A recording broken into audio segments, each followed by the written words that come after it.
Hyderabad. And my work mainly revolves around finite element modeling, finite element analysis of automotive structures, which are to be implemented in the upcoming Hyundai or Kia vehicles. So right from my second year, I'd say, I figured out that I want to go down the research path, the R&D path. And towards the end of my second year, I started talking to a lot of professors in my college. And fortunately, I got work under two of pretty eminent professors in their field. I worked under I worked on solid mechanics mostly and materials engineering side. And my research, so I worked under two professors.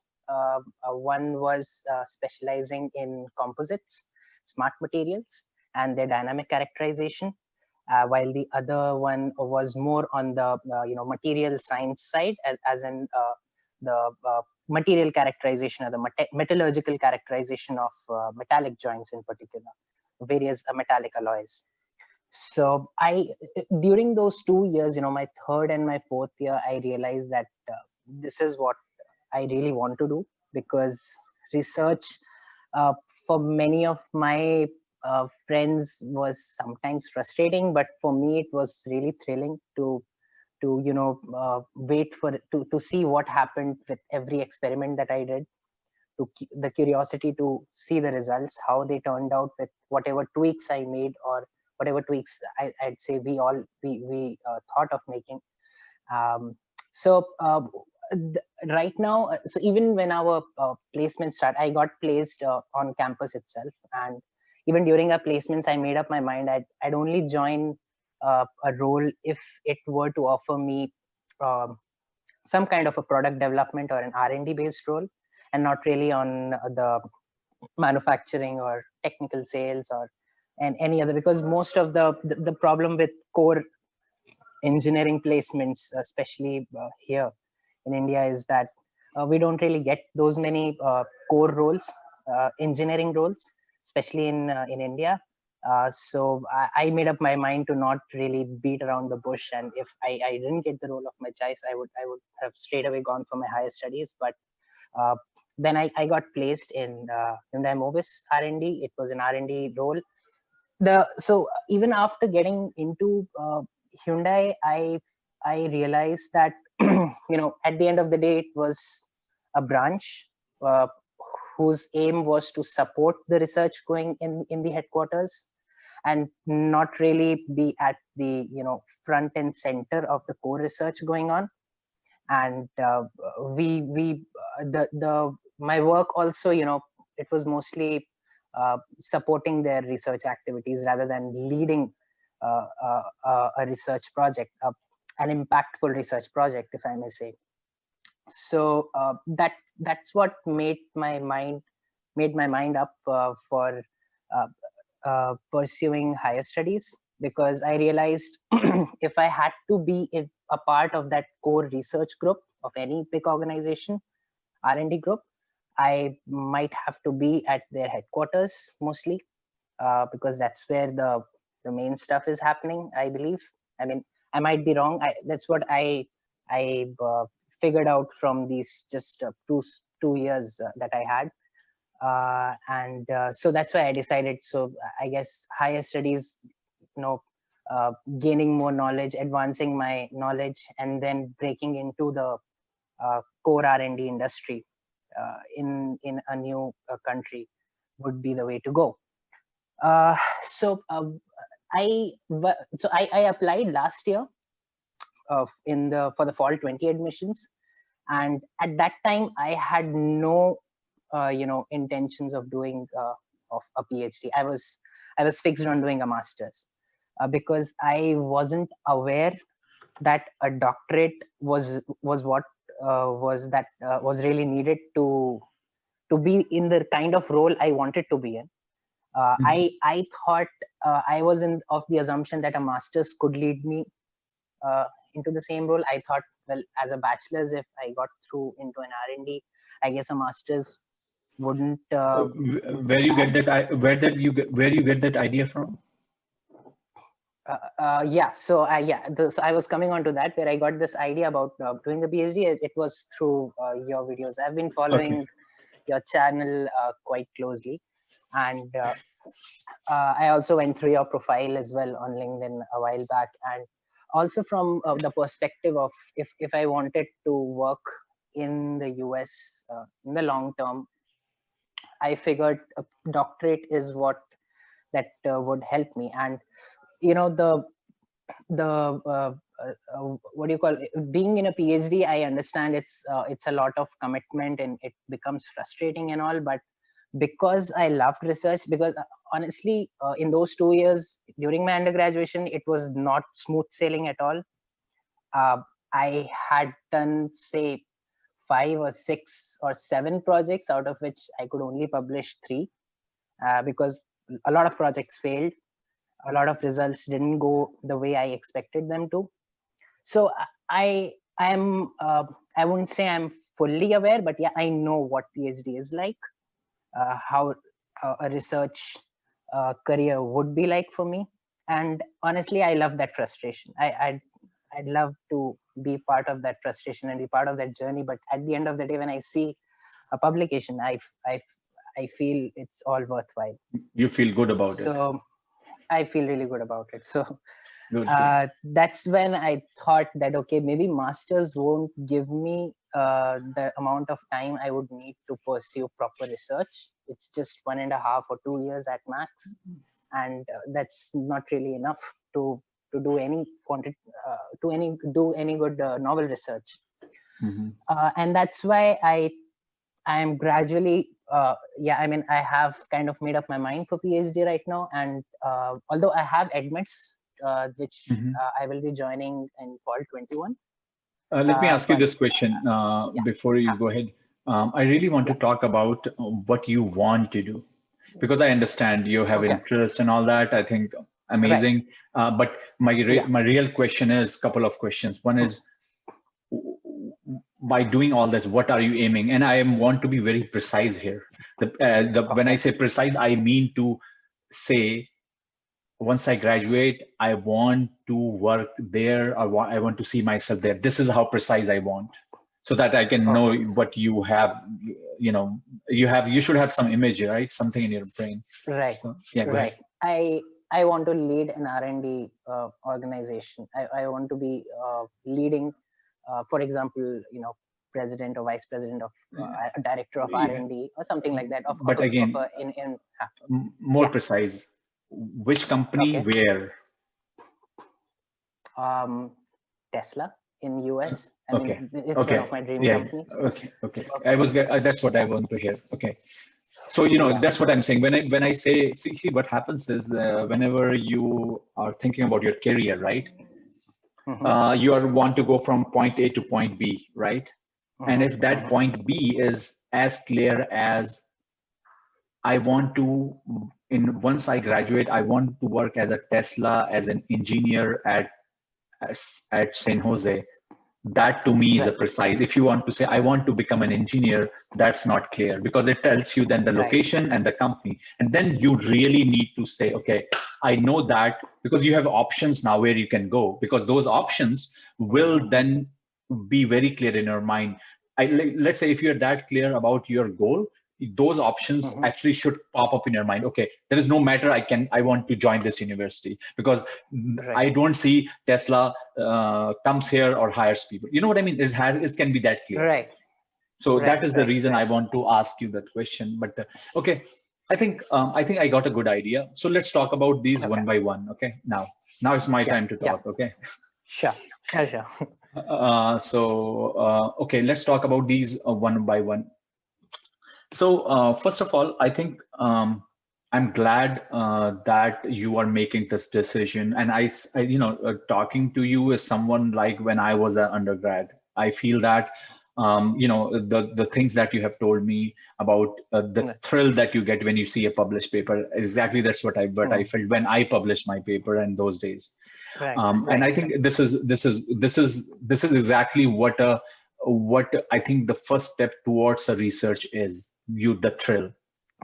Because if you're Right. not getting thrill, that means you are not interested. You're Right. forcing yourself, just like our parents used to force us to do engineering. This is your chance Yes. to see the interest and the thrill, right? So that's good news. And I Right. think you will be an excellent PhD candidate. Having said that, I would also tell you, I won't name these universities where you got in, just for the purpose. But if you look at those universities, couple of things I always say. Uh, First, don't take a loan if you don't get it. And Okay. I posted something Okay. on LinkedIn a few days back. I said, if it's a tier 1 university, and I will reiterate it again, if it's a tier 1 university, that means, and if they are not offering you a scholarship, you can go, but be aware, be cautious about taking that decision. It's a All right. safe bet. That's what I meant. Right. Tier 1 means Right. all these top universities you can imagine, Austin, MIT, Stanford's, and close to those are tier 1s. Right. And you can go Right. to US news website. I said tier 1 is from 1 to 25 ranking, put it this way. Tier 2 universities, I say, if they are not offering you a scholarship, then make sure that you make sure that you really have a strong financial backup from your parents and someone. If not, I will be care I personally won't do it.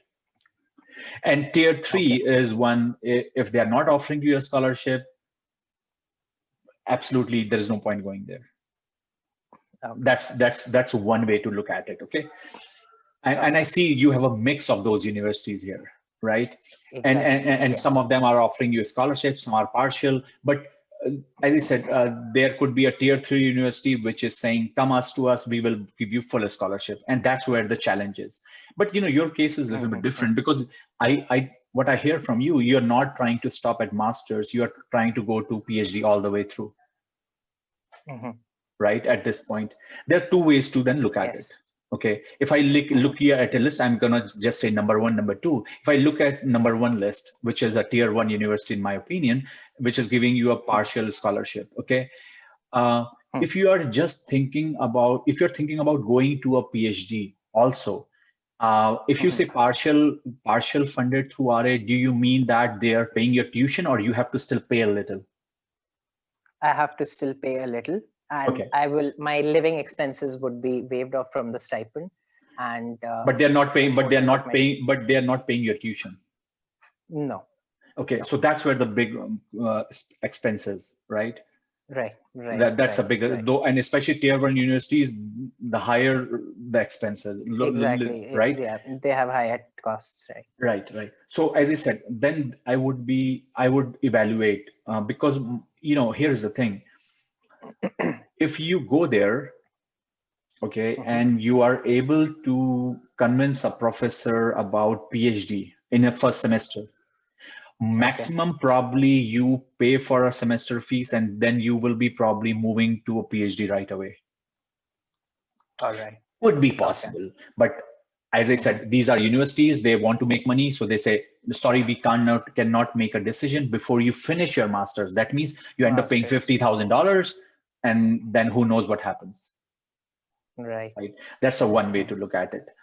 And I would say it will be tough to go, but here is the good news from you. If I look at number 3, definitely not number 2. You have number 1 option. I won't consider number 2 at all, because they are not doing that. They're not even paying a dime, right?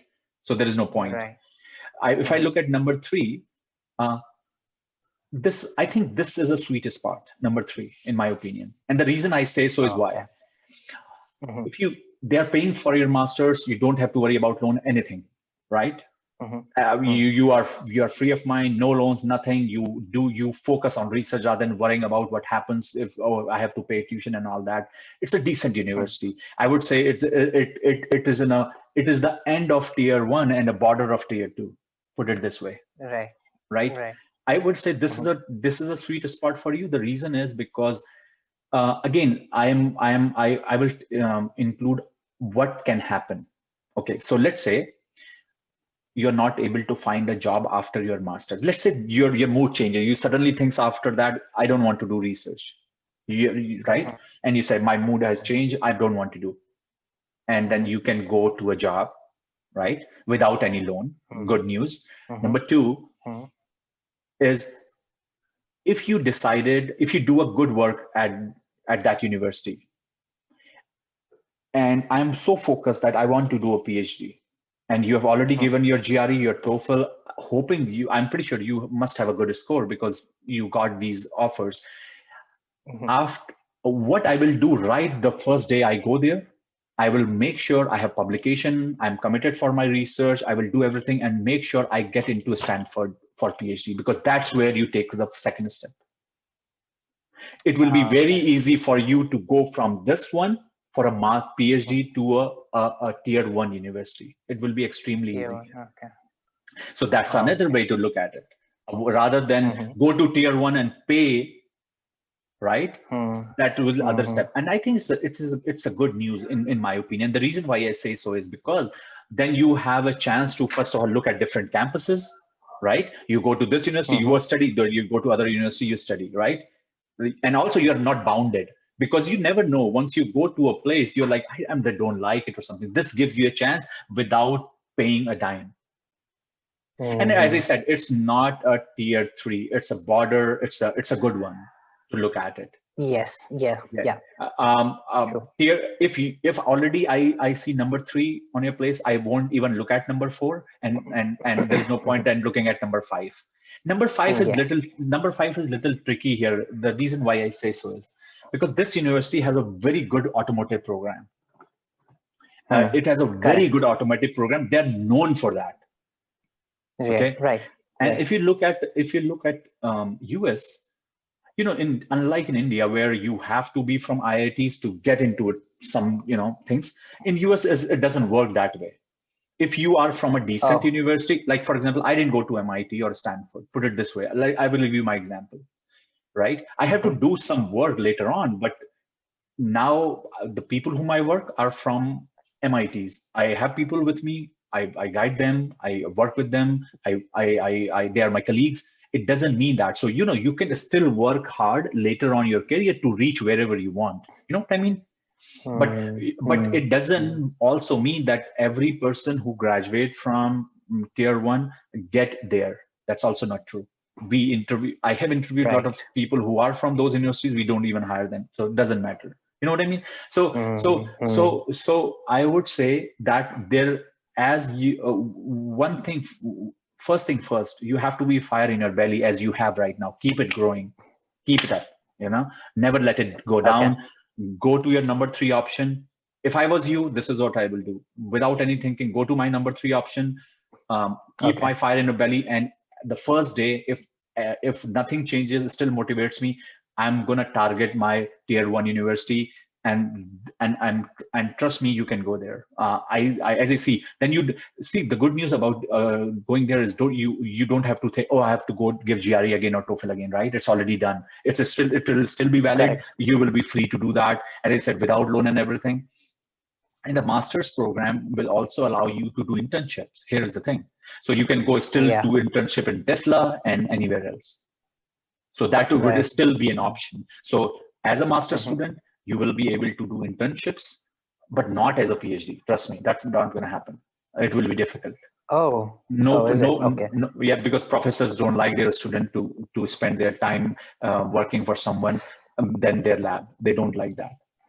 The chances are the chances are very zero. You won't be doing internships in PhD, but masters you will do an internship. Hopefully, because as I said, you have a TA, so it's not an RA. TA means for summer you have to take care of your own business. They don't pay you for summer, so for 3 months you are free. You're free. You should be able to do internship, and consider your background. For you, cracking a Tesla interview or going there, trust me, would be a piece of cake. You will be their candidate, and I see you coming to this university and going for an internship at Tesla. I can see that happening. Number 3. Number 3, yeah.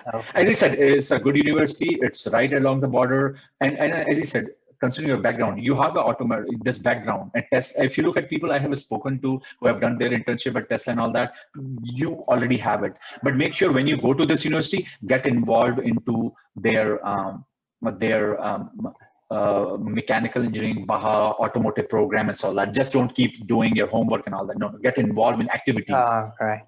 Right. Make Right. sure you do Right. that and all that. Get and everybody who graduates comes from India gets a 4.0 in US, so that should not be Okay. much Okay. difficult for you. It should be easy. But looking at your options, number 3, without any doubt. Oh, okay. Yeah. Yeah. And as I Okay. said, because that after that you will have 2 options right away. You can go for a job Mm-hmm. if you want, or you can go to a PhD, even at that university, which is not a bad university, Mm-hmm. or at a much higher university. You can go Mm-hmm. to number Much, 1, much but then higher. you don't have to worry, as you said. But and I would like it. And don't think about, Okay. oh, if I go to my number 1 choice, I probably can transition to that university after PhD. Probably I can save time. Don't think like that. Okay. Again, Okay. I again, I was will going give to you. ask that actually. No, because the reason I Mm-hmm. say so, I will give you my example. My all 3 degrees are Mm-hmm. different, so I have to start from scratch every time. I have Oh, mining, okay. civil, and mechanical, bachelor's, master's, PhD. So for me, everything is Yeah. new all the time. So and it doesn't matter. It does not matter at all. The more you know, I would say this is an experience. Going to college in US is an experience. Have Mm-hmm. fun, enjoy it, and try to go to this university and then go to east, maybe at Stanford, maybe at San Diego, maybe somewhere, maybe go to MIT, or maybe go to Texas Austin, or go somewhere, have fun. And as I said to you, you would be a right person with a right mindset. I think, as I said to you, you won't regret that. As I said, I can just give you what I would do. As I told you, number 3, full scholarship, TAs covering tuition, stipend, everything. It will be fun. And trust me, where this university is a nice place. It's a beautiful town. You will love it too. Mm-hmm. It's not. It's again. I don't know you like cold or not. It's not a cold weather there too. If you go to number 1, it's a Okay. freaking cold. You will. Yes. Yes. I know. Yeah. And if I look at the only thing I would say to you is Hmm. this the last university you have. As I said, they have a really good automotive program. I know that, and there are students from there that has gone to do internship at Tesla and all that. Mm-hmm. Right, that's also true. But this is Mm-hmm. just I again, it looks like you are a controls and controls guy, right? You're not a materials guy. If Yeah, yeah, that's one of the upcoming Right. questions that I have. So I am in this I am in two minds right now. So Uh-huh. controls is what I also like.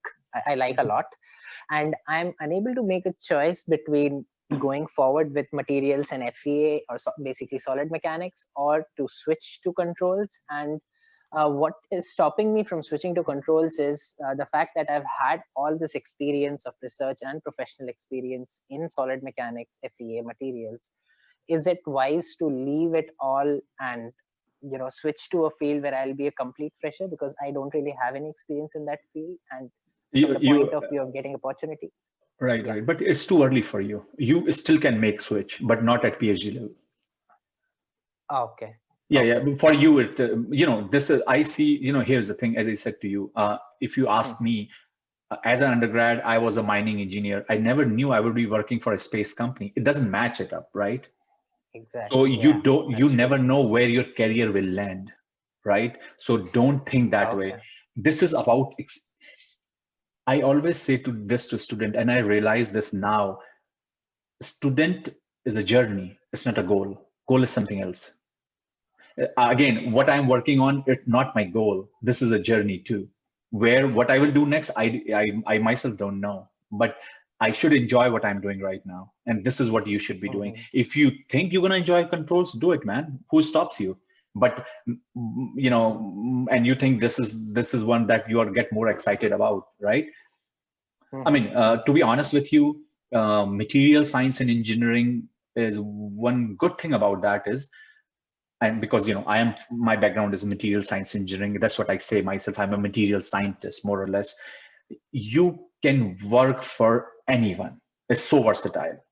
You can work for Right. Pepsi, design a can, to design an aircraft. So it's that versatile. Is controls that versatile or not? I'm not a controls guy, but again, if I consider automotive, yes. If I consider aerospace, of course. If I consider Pepsi, maybe not. So I can't say that. But again, material science and engineering is extremely versatile. You can work for more or less any company because everybody needs materials. Especially now when we are talking about going to space, making electric vehicles, electric airplanes, you name it, right? You will need a materials engineer in that company to do anything. You will need it. I'm pretty sure that toothpaste company who makes toothpaste, they also need a polymer engineer because their toothpaste is made out of polymer. So it's that versatile. That's what I meant. So so again, this being versatile is always good. Remember that. This is, at the end of the day, you have to work, you have to find a job, you have to find your interest, and who knows what you're interested, but this probably can allow you to move around. And that's what I have done. I have moved around just because I say I'm a materials guy and they say, okay, so I have a materials problem in Rolls-Royce. Is it I can work? It's a materials problem in electronics. I can work there too. It's a materials problem in aerospace. I can work there too. So, again, that can allow you to move around and do things. That's what I have seen. I think it's important to be versatile. So would you recommend splitting my credits maybe between controls and materials, or should I really stick to one? Especially because I'm doing a master's, I think I should stick to one. But I think you are not an undergrad. This is not a first year undergrad. This is a master's program. Right. You are going far away to the top of a pyramid, right? So you have to close a gap. I don't think. I don't know when you're gonna be at this university. Let's say you choose number 3. You are in TA. Do you know that your master's will be with thesis or without thesis? Do you know that? It's with thesis. Okay, so you have to pick a topic then. You can't do a controls and material science. It doesn't work that way. Correct. Also, as I said, at this point of time, you should be closing that gaps. I'm not saying it's too late, but it's not the first year of undergrad too. That's true. Yeah. I really need to make a decision on that ASAP. Right. Yeah. Because controls and materials engineering are completely 2 different fields, and once you choose it, these are not like for example, many people ask me, hey, you were a mining engineer, and what are you doing when you did a PhD in metals? I said I was interested in materials. So in that sense, mining and mechanical comes very close, but controls and materials doesn't come close. That's what I meant. No, not at all. No, so you have to choose that. You have to definitely choose it. Yeah. Okay. And as I said, you can pretty much avoid taking loans and all that. So, that loan is, you don't want that. It's not a good thing. Yes. Don't do that. True. Avoid it. I would go at close as that. Let's say if you had an option 1 as MIT and option 3 as where you are, I will still use option 3 and try to go to MIT. I mean, okay. Loan is not good, dude. Loan is not a good idea. It's you will realize that very later on. Loan is not a good idea. I mean, put it this way: in US, people who are from US, like US citizens and so forth, they avoid it as much as they can. Doesn't matter. And as I told you, if you're thinking about going to Tesla, right? The guy is the god of engineering, Elon Musk, right? Yes. You can go out and listen to what he says. He says, I don't like hiring even people who have degrees. I need a skill set. So if you're aiming to the company like Tesla, they are all about engineering. They are not about degrees. They don't care, man. They don't care. I mean, the things they do, they have probably high school students working in their shop. Okay. Who are extremely good and intelligent. Degree has a meaning only in the country like India, where we have such a huge value. But even if you see that, like all these people, like if you have a good skill set, you can be excel. I'm not opposing having not a degree, because I have 4 degrees. I don't oppose. I love. Yeah, yeah. I'm not like I'm saying you should collect degrees, but skill set is more important. So even if Right, you right. graduate from number 3 with a good skill set, you are good to go. Good to go. And then Okay. you can, as I said, you can go to anywhere. Then you can go to any Mm-hmm. companies and things like that. Yeah. Yeah. Okay, okay. So for the number 3 university, I have been in talk with one professor, Hmm. and he has said that okay, I mean, I have a TA in the first year right now, and he has said that you can join. We can work on some projects. He can give me some projects, and he said I can give you, I can fund you as an RA if you can convert to a PhD, full-time PhD after the end of first year for the number 3. Yeah. So Yeah. in Yeah. that case, I would like, I think you already been told that it's better to go to a different campus rather than rather than transitioning to a doctorate there itself. Is it? Right, right. Here is the thing. I knew this happens. This is very common, Ah, right? This is very common. Um, you can choose that option at the end of the second year once you finish your thesis by what options you have, not at the first year, I would say. You can always have that option, but then, as I said, the advantage and disadvantage are you may think, oh, I will lose 1 year and so forth. I will not put too much time to that. okay. But what about a risk of not having a job, and sorry, not able to get into tier 1 university after you graduate? You have to consider that risk, and I don't think it's a risk. I think it's a safe risk, because a risk is everywhere. So you can't have a safe game every time, right? Every time, So right, right, right. right. But definitely don't go from number 3 to number 5 for your PhD. That's would Yeah, not be. yeah, Yeah, yeah. But I yeah, think, right, yeah, right. but I would definitely say number 3, you will, but here's the thing. If you get a TA, as I told you, you will have that flexibility of doing an internship. But if you say, ask your professor, and many professors, they will say, hey, work with me, with me, and do a project and whatever, and I will give you an Mm. RA, but then they expect you to work for summer, and then you will not be able to do Yeah, internship. There's a thin yes, line to yes, that. yes. Right, So, right. I would say is, as I said, you will just get 1 summer to do an internship, right? Hmm. Between first year and second year of your masters. So Yes.